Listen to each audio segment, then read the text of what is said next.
Okay, welcome everyone. Today we're going to cover, well, today and next class, we're going to cover, as you can see here, elements of argumentation, English 252. So I'm re-recording the beginning of this lecture and the end of this lecture because I've used this in a prior class in the summer. So disregard any dates that I give in this lecture, if I do give any. So this week we're going to focus on the elements of argumentation in the hopes of crafting our own rough drafts, and then of course our final drafts, which are due, a few weeks from now. So I'm not going to go over that right now. With regard to topics, I leave complete artistic license up to you, meaning that you can choose the topic you want. That you want to research, and then you want to write on, craft an essay for within this class. But like the expository essay topic, the best and I think the most evocative of subject matters are typically the ones that are timely and therefore urgent, as they have great bearing on our daily lives and decision-making habits. So just bear that in mind.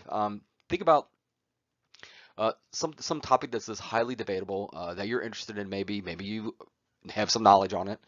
Maybe you have no idea what's going on, or you've heard conspiracy theories on it, but it's a serious topic that you want to sort of grapple with within your essay. That's fine. Uh, I think you, I think too, your topic for the argumentative essay should not subscribe though. Although mentioned conspiracy theories, please don't um, try to craft one completely with regard to that. But I think the topic should not subscribe to outdated tropes, such as abortion or slavery, gender roles, death penalty, etc.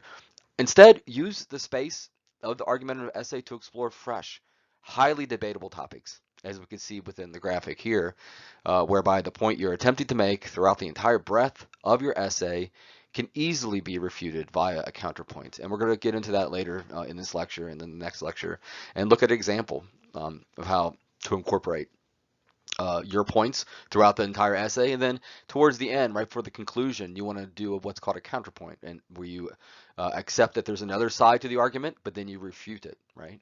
You say, yes, it's possible that uh, although Black Lives, this is an urgent topic, right? I implore you to write on this. Although it's a grassroots measure to throw into sharp relief that Black Lives Matter within North America. Um, I could see that some people on the other side might think that it's a waste of time to riot in the streets just for the sake of saving lives due to police overreach, right? That might be the case, but that's simply wrong because Black lives are overrepresented on the side of being violated with transgressions throughout the policing community. So I accepted that there is a counterpoint in what I just said, the quote I just gave, but I also refuted it, and that's what a good counterpoint will do. But we're going to cover that later.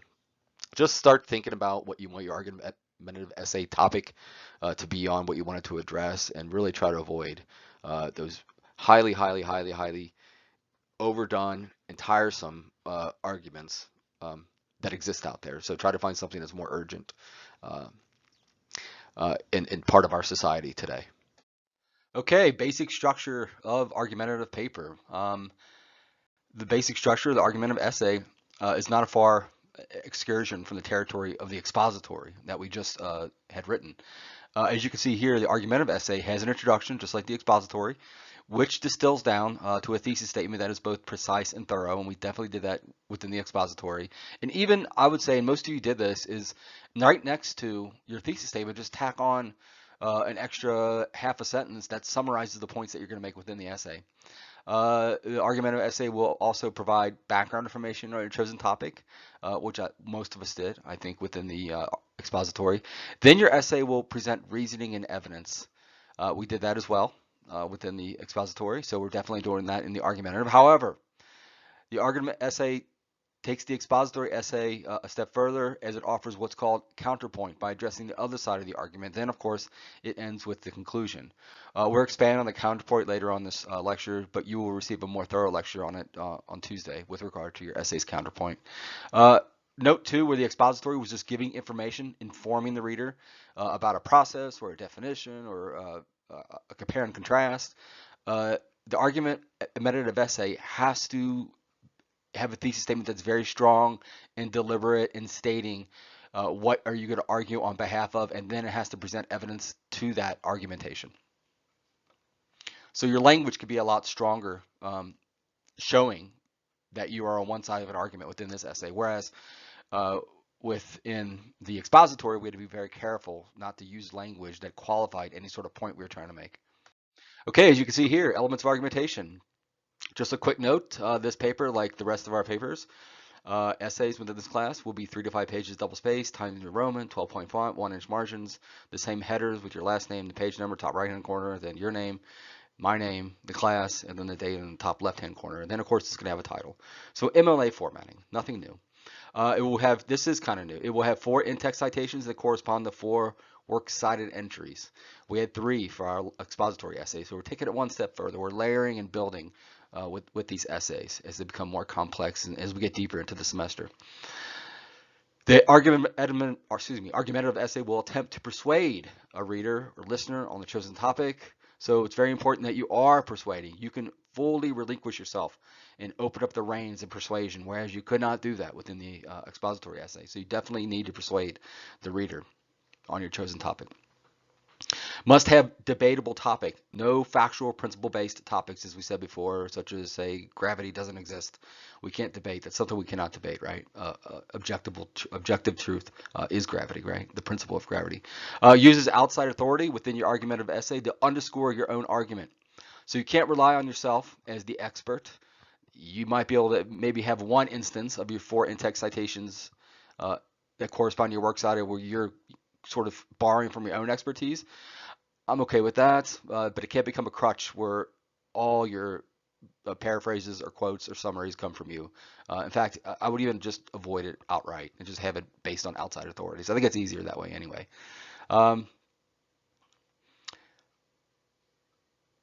Incorporates direct quotes, paraphrases, summaries.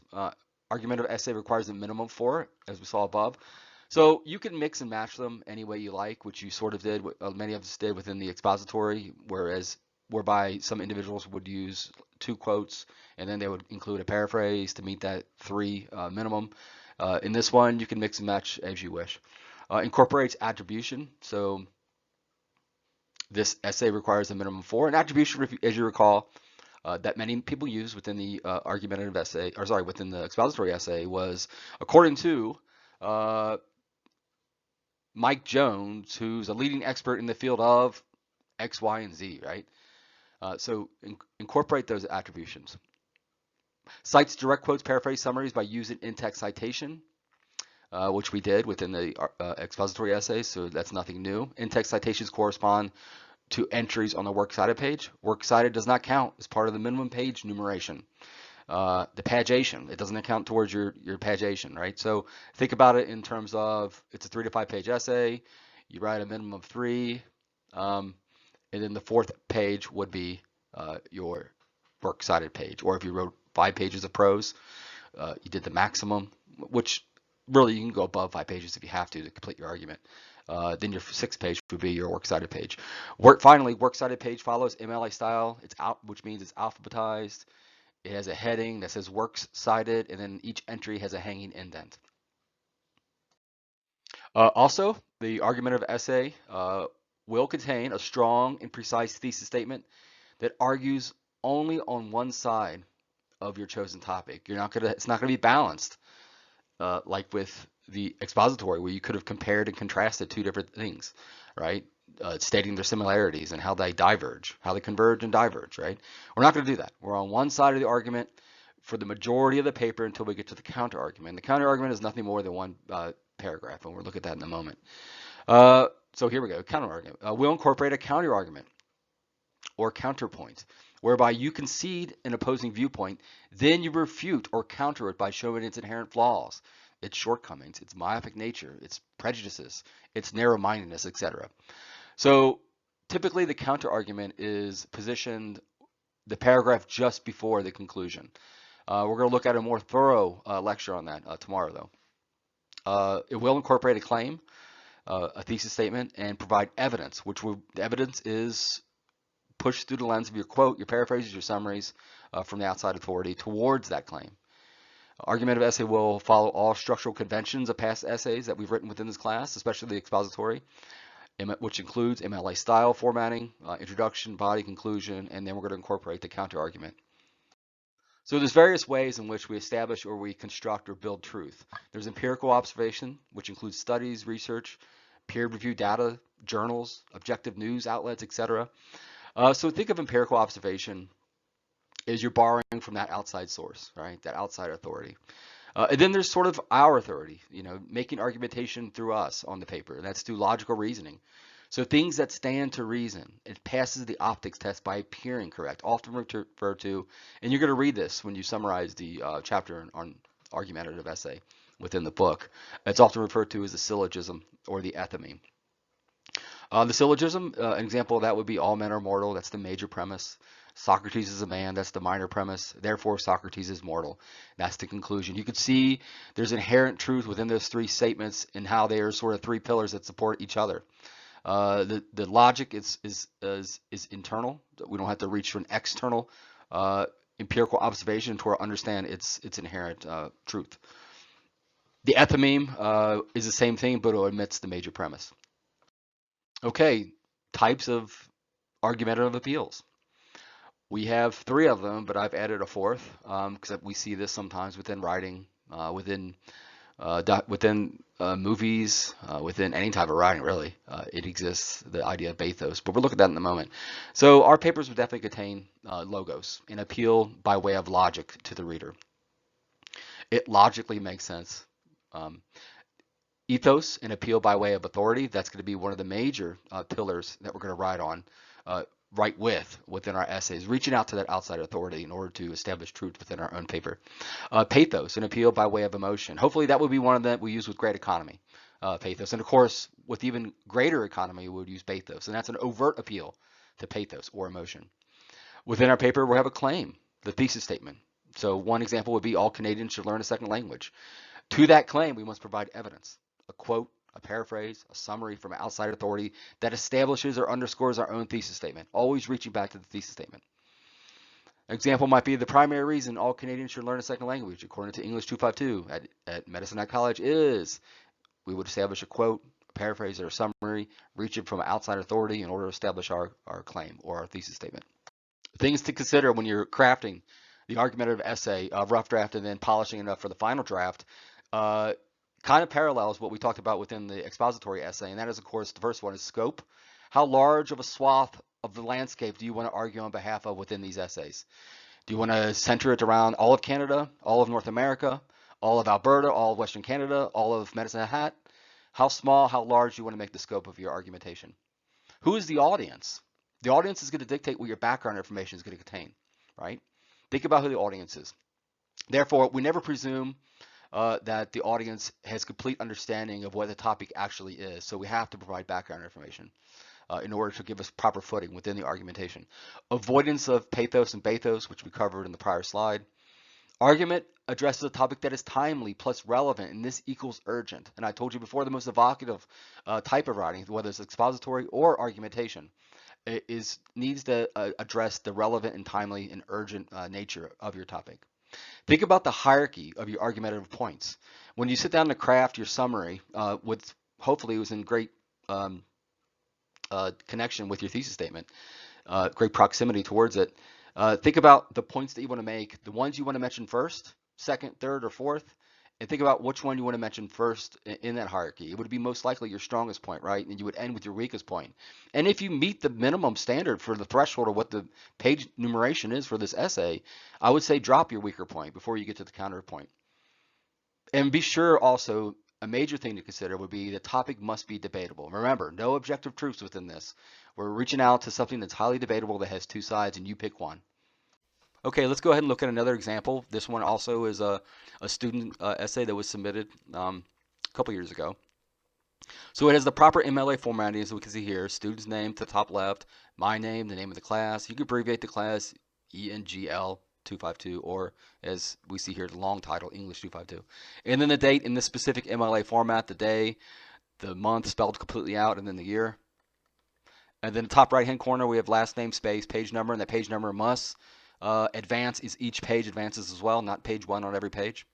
And then directly after the date, we get one space, as you can see here. And then we get the centered title of your essay. And if you remember, with the expository essay and even the personal essay. The title of the essay has to have something to do with the content. It can't be randomly placed.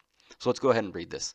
Fabricated suffering. So it's an evocative, sort of interesting, even ambiguous title, which sparks some sort of want or need to delve into the essay itself in order to answer what this actual title actually means. So clothing plays a special role in our everyday lives and allows us to express individuality.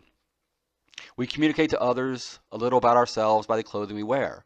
Fashion designer Orsola de Castro described clothing as, quote, our chosen skin. While clothing does have value, it could be argued that the fashion craze has gone too far. The production and consumption of clothing in North America and European countries is at a higher rate than ever before, while the price of clothing continues to drop. This shift in the fashion industry is known as fast fashion. Big brand corporations have mastered the formula of profit by enticing customers to shop often while cutting corners on production costs. Companies are able to lower the price of their product by outsourcing overseas. Today, 97% of our clothing is made in third world countries. Retailers are now bringing new lines of clothing in every week rather than replenishing old stock, changing the old 2 trends a year to now 52 trends a year. This mixture of cheap prices, new trends, and powerful advertisement has increased America's clothing consumption by 4,000% in the last 20 years. This extreme level of production and consumption comes at a high price, a price many consumers are unaware of. This essay argues that the fashion industry is broken and unsustainable as companies disregard the well-being of their outsourced workers and our planet. Okay, so this individual was able to give us some background information of what's going on in terms of the trend within fashion. It even given us a word to work with, fast fashion, right, and defines that for us. So we have an understanding of it moving forward when she mentions it again. She gives us some really hard stats, right? Some quantitative truth that she's given us, such as the 97% of our clothing is made in third world countries. I think that number is astonishing. And even more so is our clothing consumption has increased in America by 400% in the last 20 years. Her in-text citations are correct. We got Morgan et al. Remember, the only time we're going to use punctuation within an in-text citation is when we use et al., the period after all. So that's all correct. And then the punctuation is after the in-text citation. Most of us gotten that right. And then she gives us, the first paragraph distills down to the thesis statement that's very precise and thorough. This essay argues that the fashion industry is broken and unsustainable. I know which side this individual who wrote this essay falls on the argument, on her argument, right? She's against this idea of fast fashion. As companies disregard the well-being of their outsourced workers and our planet. Let's go ahead and read some of the body of the essay. Many of us have a connection to the clothes we wear, yet we are so disconnected from the people who make them.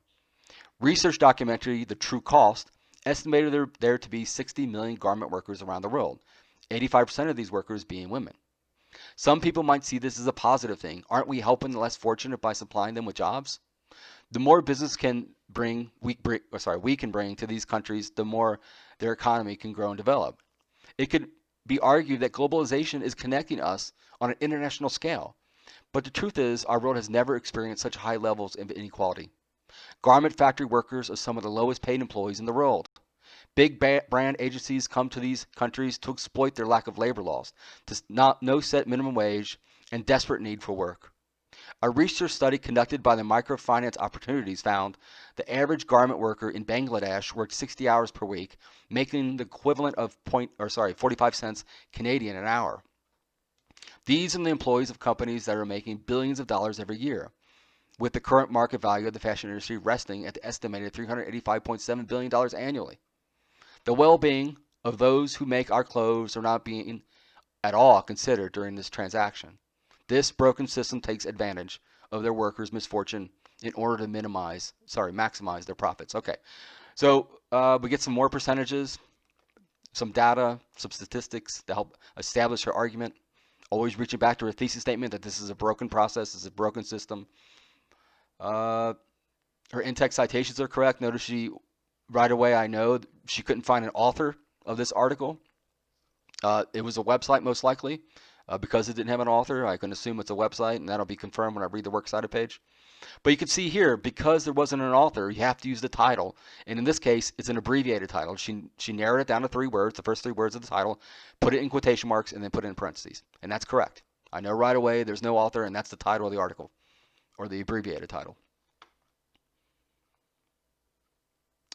Something she did within this paragraph as well, and I said most likely what we're going to do, instead of going paragraph by paragraph with a counter argument and conceding and then refuting the counter argument, we're most likely going to put our counter argument the paragraph just before the conclusion of our paper, right? But she placed it here seemingly. She's building an argument, she's conceding, and then she's refuting. Research documentary The True Cost estimated there to be 60 million garment workers around the world. 85% of these workers being women. Here's the counter argument. Some people might see this as a positive thing. Aren't we helping the less fortunate by supplying them with jobs? The more business we could bring to these countries, the more their economy can grow and develop. It could be argued that globalization is connecting us on an international scale. She's refuting. But the truth is, our world has never experienced such high levels of inequality. All right, let's move. As she moves throughout her body paragraph, she's using proper in-text citation. She's offering both paraphrase and direct quote. She's given attribution with regard to the expertise of these individuals. How are they an expert within this field? Let's look at her final counter-argument, a counter-argument that I believe is going to be more akin to what you're going to use. That is to say, you're going to offer the counter-argument right before the conclusion. So let's read the counter-argument, and then even in the conclusion, she has what's called a call for action. One could easily rationalize the argument that we simply don't need to worry about this overabundance of clothing and the toxic process used in the manufacturing of it, because technology will mitigate these effects in the future. To that I would say time is of the essence, as future generations will be inclined to do as we've done, kick the can for change down the road once more. As we look at the facts, we can see that adding a $6 t-shirt to your cart that you don't really need isn't as harmless as it might seem. Our clothing has a story of suffering behind them that many people have never heard. As consumers, we may think we don't play a big role in the system, but we can take steps to stand up for the rights of those who make our clothes as well as to protect our earth. Being aware of the truth is the first step towards change, as we see the brands for who they really are. Just because advertisements tell us we need more doesn't mean it's true. You are not obligated to shop just because it's Black Friday or something is on sale. We can improve this system by realizing its flaws and changing our personal consumption patterns. Okay, so the whole breadth of the essay dedicated itself to arguing on one side of the debate, in this case, that the garment industry is out of control, our consumption levels are out of control, there's a toxic system in place with regard to the individuals being in third world countries with deplorable situations within the factories. It dedicated itself to that. It gave us a counter argument, and now it's given us a call for action. I think your essays will do the same if you want them to be urgent, timely, relevant, and evocative. You will offer a way of saying to the reader, now that I've taken you on this journey, I've equipped you with this information and expertise that I've reached out to underscore my own thesis statement. I'm going to offer now to tell you that you should go forward and do the same. A call for action. Let's look at the works cited page. Okay, you can see the entries here are incorrect MLA style formatting. Everything's alphabetized with regard to the first word in each entry. We get the plural works cited that's centered title. Every entry has a hanging indent. In the absence of, if we don't have an author's name, in the absence of that, we have the actual title of the essay or article or online article, whatever it is she used. And they all look properly cited as well. Remember, try to use EasyBib. I think it's one of the easier ways, or citation machine online, to format your own works cited. And as I said before, there's a function within actual Microsoft Word document where you can build a works cited. Okay, so as usual, questions, email me if you have any questions or concerns and anything we covered. Email me if you're lost with regard to what your topic you want to choose for your argumentative essay is just eluding you. Email me too if you just want to have some brainstorming ideas of where you know the subject matter, what you want to write on for your argumentative essay rough draft, but you don't know what direction you want to go in with it necessarily, all the details. So I can help clarify some of those points. Email me if you have any concerns, if you have a topic that you don't know if it's necessarily relevant to our time or urgent enough to be written on. Yeah, and then I'll get back to you with some ideas and some clarification. And if you can see here in the second bullet point, although we went over an argumentative essay example in the video, I've also attached it to the email with this YouTube link. So feel free to use it as an example for both its ability to have solid argumentation on paper, as well as this MLA formatting. Email me if you have any questions, guys. Thanks. Bye.